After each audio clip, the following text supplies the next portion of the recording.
In 2020, I had planned to write a book set on the Norwegian archipelago of Svalbard in the Arctic Circle. One of the elements of the story was the reintroduction of two characters from the Lewis trilogy. I had planned to have Finn's son Fionlach, now 30, working on the archipelago, and when he is charged with murder, Finn comes to the Arctic to investigate and try to clear his son's name. But then COVID brought the world to a standstill, and my research trip to Svalbard was cancelled. The book was dead in the water. I wrote another book instead, The Night Gate, and then, picking up on one of the themes of the Svalbard idea, the hugely successful A Winter Grave. But I still couldn't get the idea of Finn and Fiona out of my head.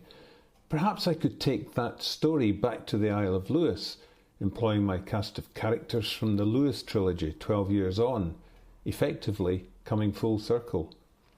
As I was developing this idea, two elements of life in the Hebrides forced their way into my consciousness through items in the news. One was the increasingly critical media coverage of the multi-billion-dollar salmon farming industry, not just in the islands, but around Scotland and across the world.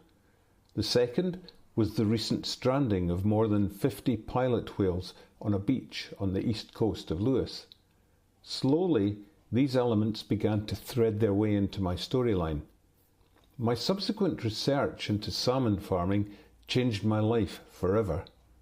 I will never eat salmon again, unless it is pulled wild from a river. Then, looking at the circumstances that led to the stranding of whales, I discovered that pilot whales live in extended families and that the entire group will sacrifice itself for just one of its number.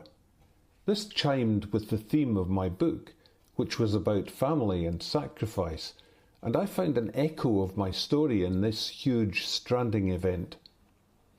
Neither of these elements of my book comprise the story itself.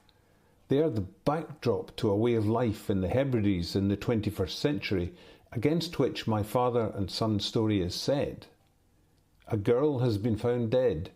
A young man, Finn's son Fionlach, is charged with her murder. Did he kill her? Did he not?